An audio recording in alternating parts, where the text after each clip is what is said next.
유명한 스펄전 목사님이 이렇게 말했습니다. 별빛을 보고 감사하는 자에게는 달빛을 주시고, 달빛을 보고 감사하는 자에게는 햇빛을 주시고, 햇빛을 보고 감사하는 자에게는 해와 달이 필요 없는 영원한 빛을 주신다. 하나님은 감사하는 자에게 더 큰 은혜를 베풀어 주십니다.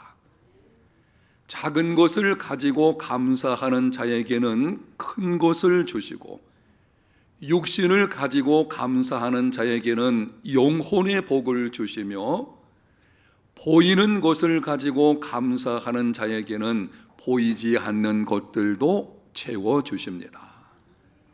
불행할 때 감사하면 불행이 끝나고, 형통할 때 감사하면 형통이 계속됩니다. 감사는 기적을 낳습니다. 그런데 감사하려고 할 때에 반드시 기억할 것이 있습니다.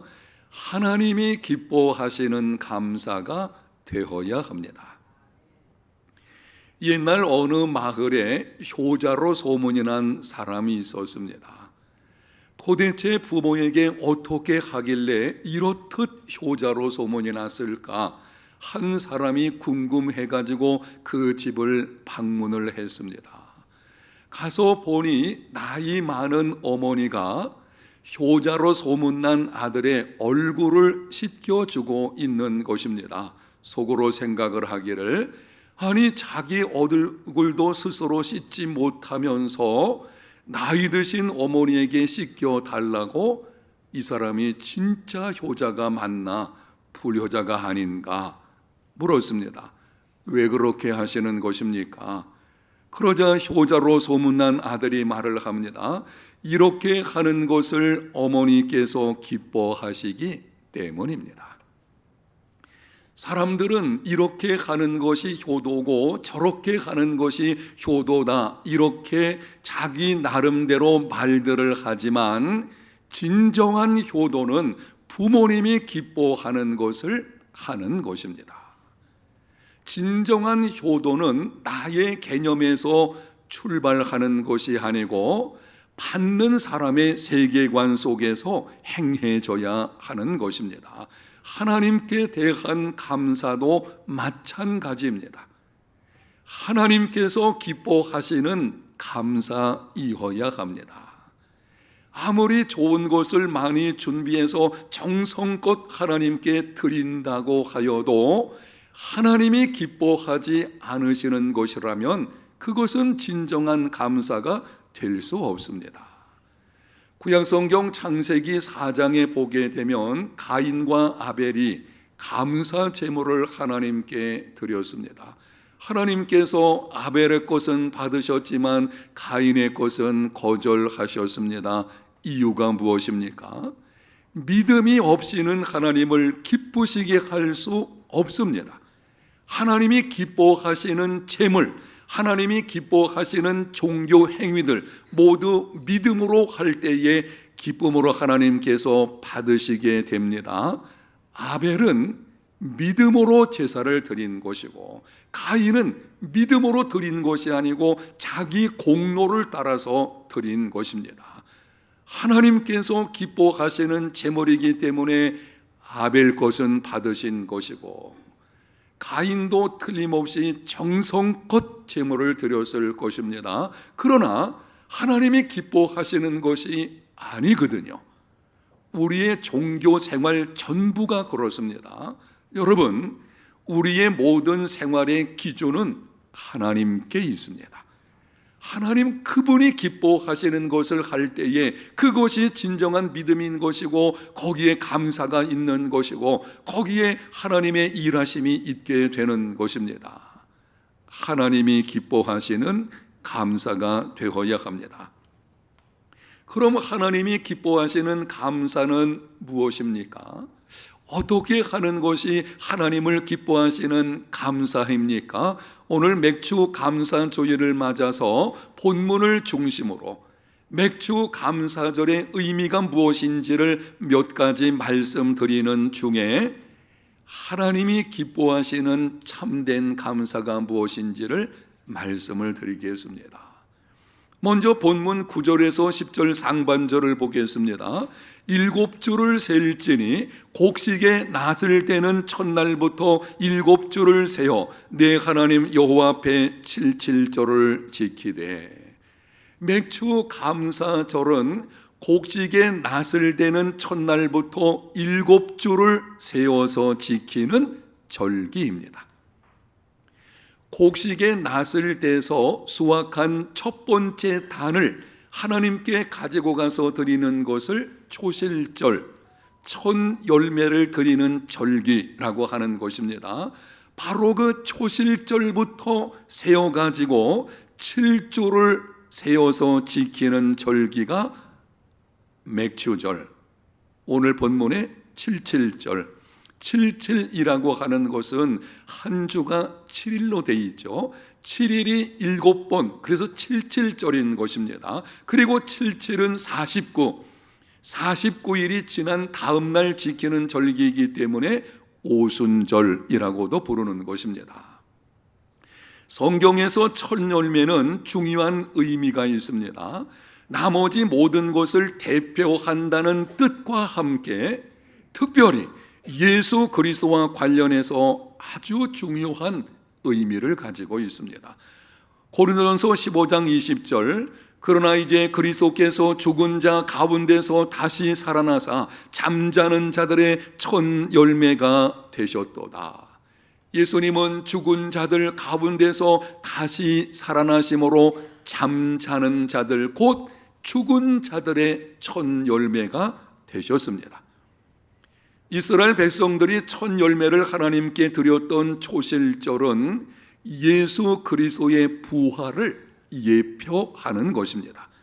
그리고 첫 열매를 드린 후 50일째 되는 날에 지키는 절기가 맥추절 혹은 오순절입니다. 그렇다면 첫 열매가 되신 예수님께서 부활하신 후에 50일째 되는 그날 어떤 일이 일어나게 되었습니까? 하늘로부터 성령께서 강림하셨습니다.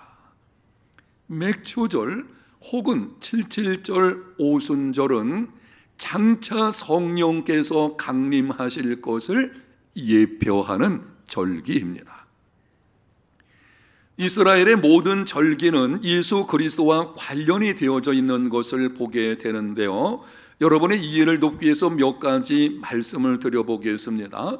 이스라엘 백성들이 애굽의 종살이에서 해방된 것을 감사하며 기념하는 절기가 유월절입니다. 유월절은 어린 양 대신 예수 그리스도의 피를 통해 구원받게 될 것을 예표하는 것입니다. 초실절, 첫 열매를 드리는 절기는 예수 그리스도께서 부활하심으로 잠자는 자들의 첫 열매가 될 것을 예표하는 것입니다. 맥추절, 앞에서 말씀드린 것처럼 오순절에 성령께서 강림하실 것을 예표하는 것입니다. 수장절, 한 해 동안 농사를 짓고 나서 저장한 후에 감사하며 지키는 절기, 인생 결산날인 예수 그리스도께서 다시 오실 것을 예표하는 것입니다. 예수 그리스도의 죽으심, 부활하심, 성령께서 강림하심, 이 모든 것들은 우연이 된 것이 결코 아닙니다. 당시 상황 속에서 어쩌다 보니 그런 일이 일어난 것이 있지 않을까? 아니에요. 지금 여러분에게 말씀드리는 것처럼 이 모든 것은 예수님이 탄생하시기 약 1500년 전에 하나님께서 모세를 통해서 이스라엘 절기를 통해 예표하신 것을 이루는 것이고, 그리고 성경에 기록된 수많은 예언들을 성취하는 것입니다. 여러분, 세상에 어느 누가 이러한 증거를 받은 적이 있나요? 세상 종교 창시자들 가운데서 어느 누가 이러한 증거를 받고 이 땅에 존재한 자가 있겠습니까? 오직 성경대로 이 땅에 오시고 성경대로 죽으시고 성경대로 부활하시고 성경대로 다시 오실 예수 그리스도만이 우리의 구세주이시며 주님이십니다. 주 예수를 믿으십시오. 저는 오늘 본문을 설교 준비하면서 묵상하는 중에 7주를 세워가지고 77절을 지키라. 아니, 하나님이 뭐 할 일이 없으셔가지고 그렇게 날짜를 계산하시면서 말씀을 하시는 것입니까? 이렇게 하나님이 구체적으로 계획하신 것입니다. 우리가 구원받은 것은 우연히 된 것이 아니에요. 하나님께서 이미 만세 전에 다 계획을 세우시게 되는데, 오늘 본문에 보게 되면 이 절기를 통해서 하나님이 아주 자세하게 7절을 셀지니라 이런 방식으로 구체적으로 말씀하시는 것, 이런 놀라운 하나님의 계획 가운데서 구원이 이루어지게 된 것입니다. 우리가 하나님께 감사할 것이 있다면 우선적인 감사는 구원받은 것에 관한 감사이어야 합니다.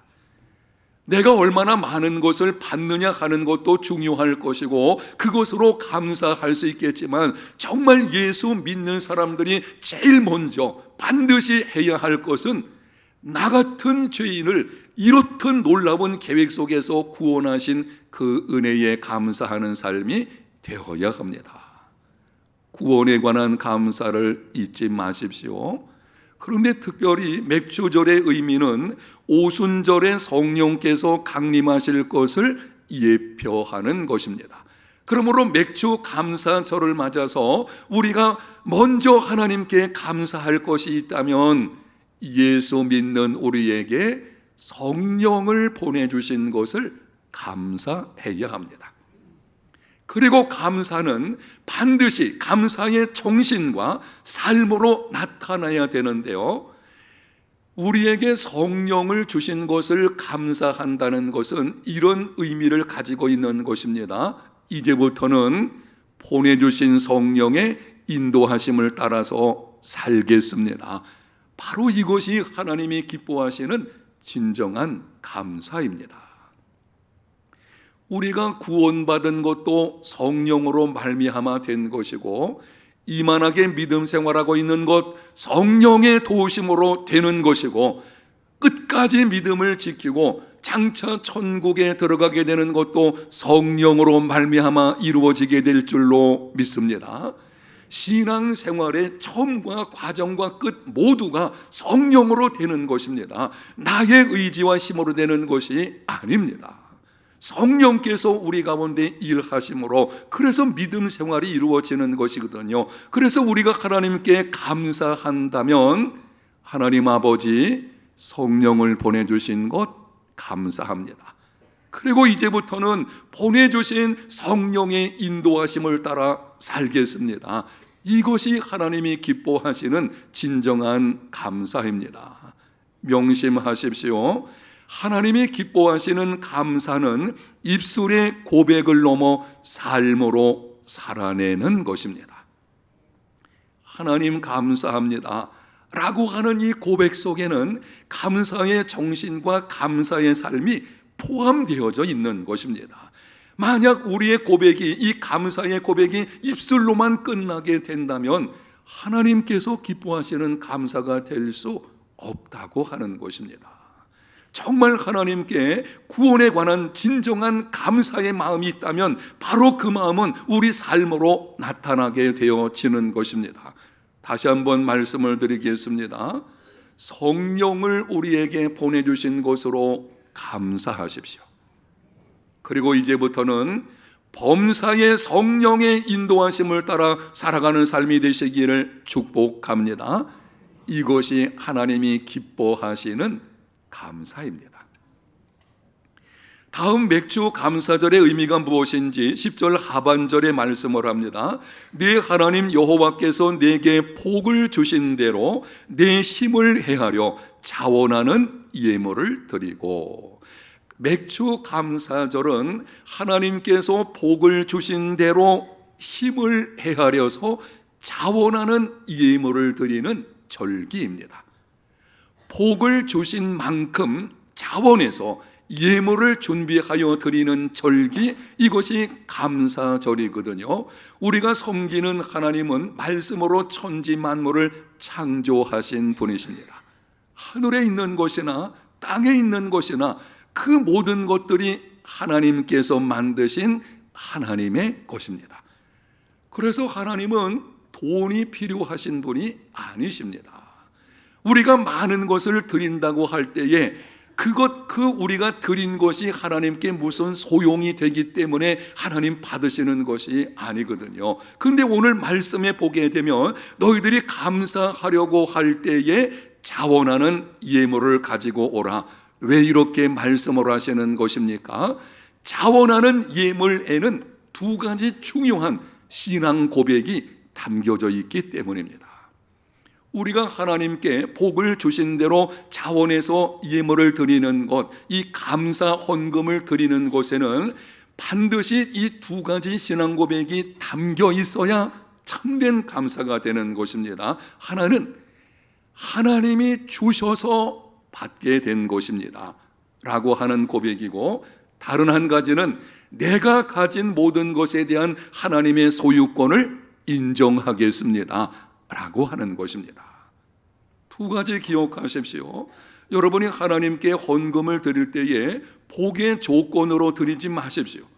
우리는 무슨 복을 받겠다고 내가 드림으로 인해서 하나님께로부터 복을 따내겠다는 이런 방식의 헌금은요, 그건 이방 종교에나 있는 것이고 기독교적인 성경적인 헌금과는 아닌 것입니다.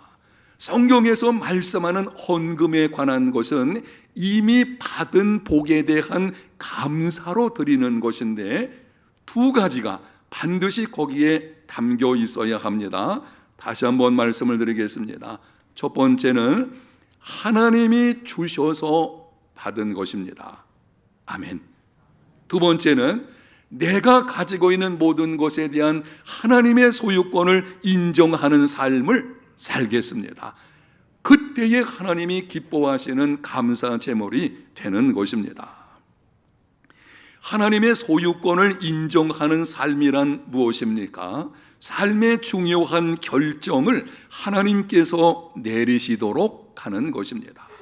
하나님, 내게 이렇게 은혜를 베풀어 주셔서 감사합니다. 하나님께 감사함과 동시에 주신 하나님께 대한 감사죠. 동시에 하나님의 소유권을 인정하는 삶을 살아내겠습니다 라고 할 때 이 두 번째 이 의미가 뭔가 하면, 인생의 중요한 결정을 하나님이 내리시게 하는 것입니다. 여러분에게 질문할 때에 정직하게 대답을 해보십시오. 여러분 삶에서 무엇을 하거나 하지 않는 결정권이 하나님께 있습니까? 아니면 돈에 있습니까? 집을 산다든지 주식에 투자한다든지 자동차를 산다든지 명품을 구입하든지 여러분이 어떤 결정을 내리려고 할 때에 하나님이 결정을 내리게 하십니까? 아니면 돈이 결정을 내리게 하십니까? 돈이 있기 때문에, 혹은 시세 차익을 위해서, 아니면 어떤 경제적인 것을 단순히 누리기 위해서 이렇게 돈이 결정하게 한다면 내 인생의 주인이 돈입니다. 우상이 되고 있는 것입니다. 여러분의 인생의 중요한 결정들 하나님이 내리시게 하는 삶이 되시기를 축복합니다. 그것이 하나님의 소유권을 인정하는 것이요, 하나님의 소유권을 인정하는 삶을 살아낼 때에 비로소 돈의 횡포로부터 벗어날 수 있습니다. 돈은 강한 힘을 가지고 있어요. 여러분, 돈 때문에 인생이 망가지는 경우들이 주변에 얼마나 많이 있습니까? 그만큼 돈은 힘을 가지고 있어요. 돈은 우리의 주인 돼 가지고 우리를 끌고 가려고 합니다. 그리스도인은 돈을 사용하라고 부름받은 사람이지 돈을 섬기라고 부름받은 사람이 아니거든요. 어떻게 하면은 이러한 돈의 횡포에서 우리가 벗어날 수가 있겠습니까? 내가 가지고 있는 모든 것에 대한 하나님의 소유권을 인정하는 삶이 되십시오. 그때 우리는 돈의 횡포로부터 자유하게 되고, 그때 진정한 감사가 이루어지게 되는 것입니다. 그 다음 하나님이 기뻐하시는 진정한 감사가 무엇인지 11절에 이렇게 말씀을 합니다. 영상에 있는 말씀을 같이 한번 읽어보겠습니다.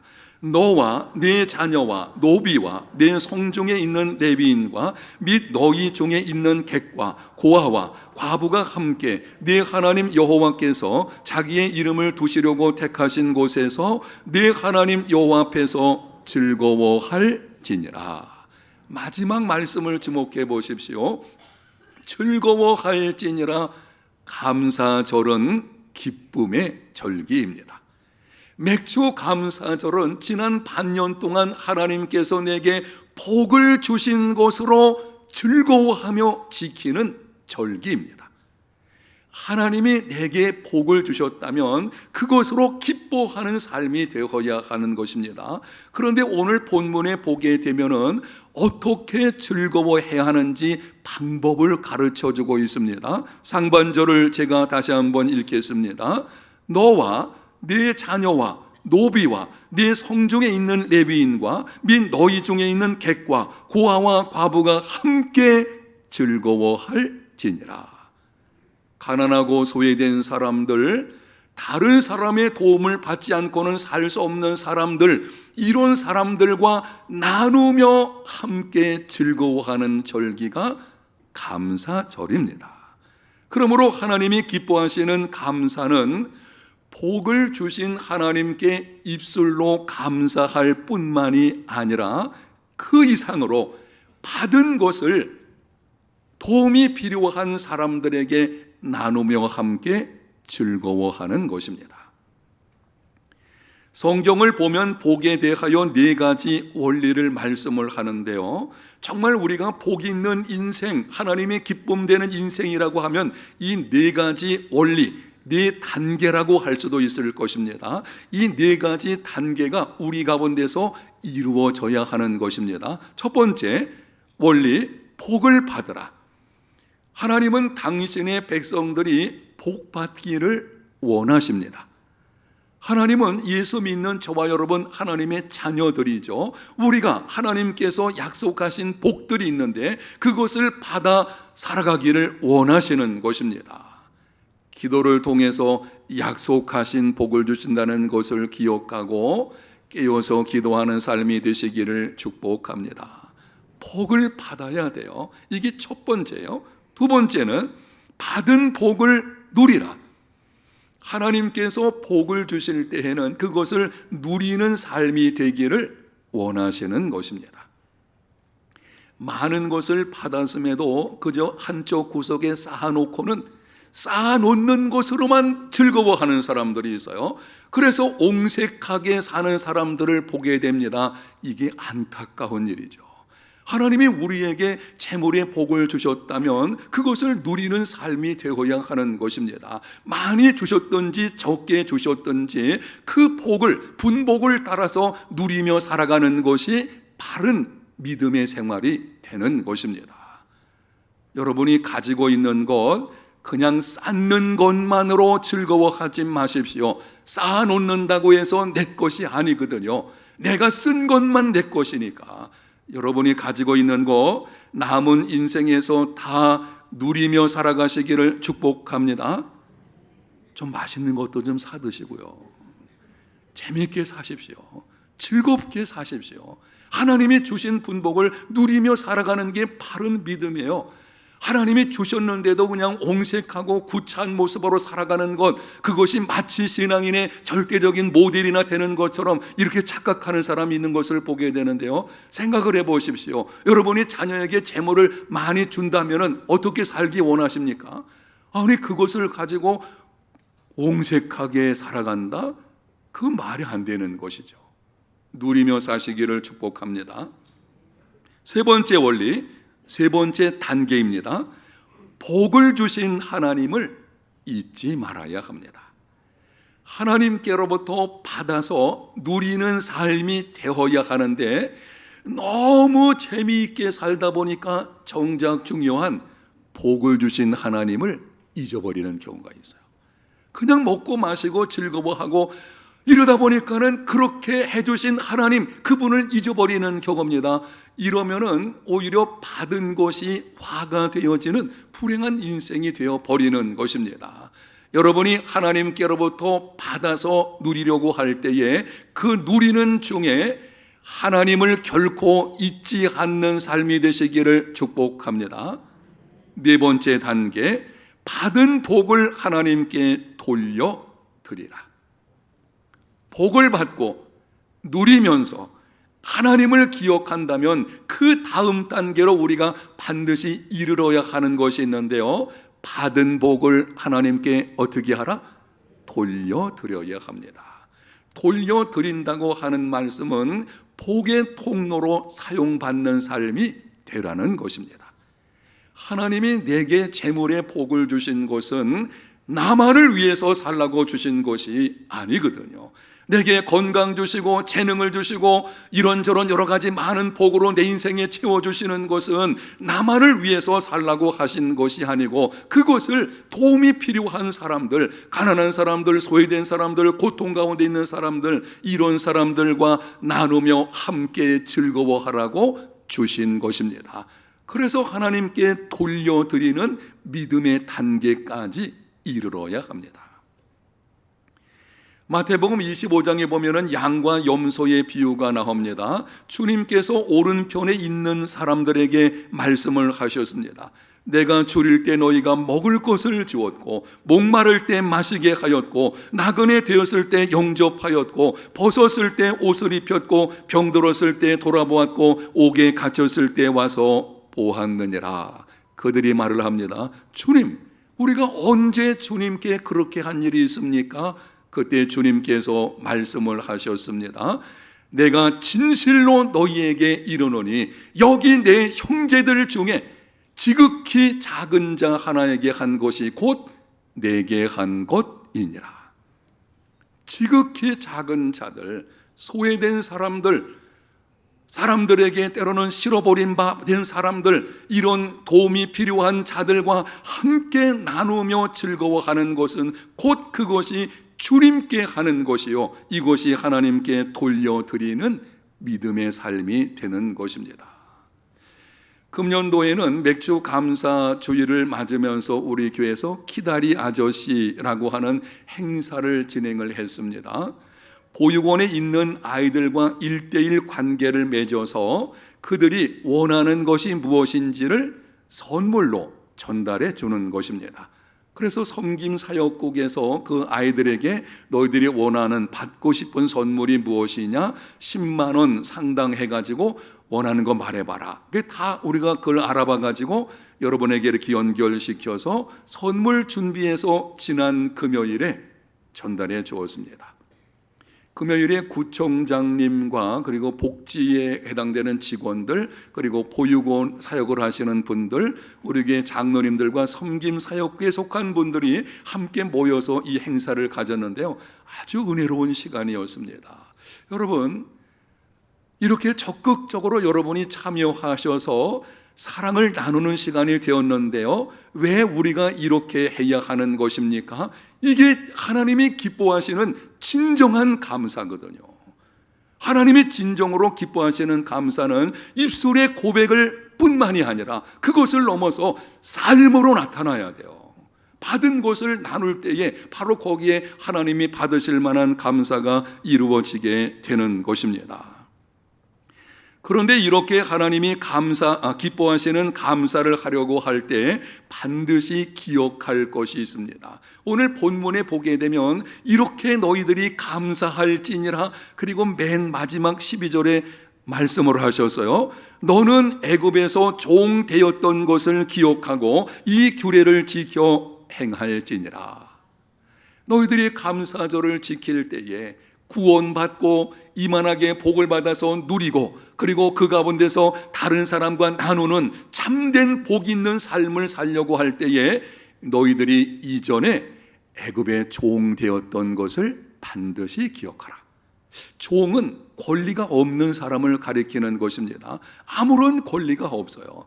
종이 무슨 받을 만한 자격이 있나요? 주인을 위해서 하루 종일 일을 하고도 집안에 들어와서는 또 집안일 해야 되는 것이 종이죠. 아무런 권리나 자격이 없는 사람들인 것입니다. 무슨 말씀을 하시는 것입니까? 전적인 하나님의 은혜로 되었음을 기억하라는 것입니다. 너희들이 구원받은 것, 이만하게 살고 있는 것, 그리고 받은 것을 나누는 삶, 참된 복 있는 삶을 살아내는 것, 이 모든 것이 전적인 하나님의 은혜임을 기억하라는 것입니다. 사람들이 감사하지 못하는 여러 가지 이유들이 있는데요, 그 이유들 가운데서 가장 큰 것은 은혜를 알지 못하는 거예요. 나의 나된 것이 하나님의 은혜입니다. 그런데 마치 자기 공로, 자기 수고, 자기 재능, 자기가 이룬 것처럼 생각해서 이 공로의식, 이게 문제인 것이죠. 은혜의식은 감사를 낳습니다. 공로의식은 처음에는 감사할 수 있겠지만 필경은 불평과 원망을 낳게 되는 것입니다. 나의 나된 것이 전적인 하나님의 은혜임을 아는 믿음의 삶이 되시기를 축복합니다. 구원받은 것, 이만하게 사는 것, 나누는 삶을 살아내는 참된 복 있는 인생이 되는 것, 이 모든 것이 전적인 하나님의 은혜임을 알 때에, 그때에 하나님이 기뻐하시는 감사의 삶이 이루어지게 되는 것입니다. 사랑하는 성도 여러분, 당연시하지 마십시오. 당연한 것은 없습니다. 우리는 내가 지금 이만하게 살아가는 것을 당연시하는 거예요. 나는 충분히 이럴 만한 자격이 있지. 오늘 하나님께서 말씀하십니다. 종되었던 것을 기억하라. 너희들이 구원받기 전에 어떤 존재였는지, 죄인 되었을 때에, 하나님과 원수 되었을 그때에 너희들이 구원받은 것이 아니냐, 이걸 기억해야 돼요. 당연한 것이 아니고 은혜입니다. 따라합니다. 당연한 것이 아니고 은혜이다. 아멘. 하나님이 기뻐하시는 감사는 입술의 고백을 넘어 삶으로 살아내는 감사이어야 합니다. 순종하는 삶이 되시기를 예수님 이름으로 축복합니다. 하나님 감사합니다. 오늘 말씀을 통해 하나님이 기뻐하시는 감사가 무엇인지를 깨닫게 하셨사오니 순종하여 감사하는 자들에게 주시는 하나님의 놀라우신 약속의 복을 받아 누리며 살아가는 삶이 다 되게 하여 주옵소서. 우리 모든 성도들 평생 동안 범사에 감사하는 하나님의 사람들 다 되게 해 주옵소서. 예수님 이름으로 기도합니다. 아멘.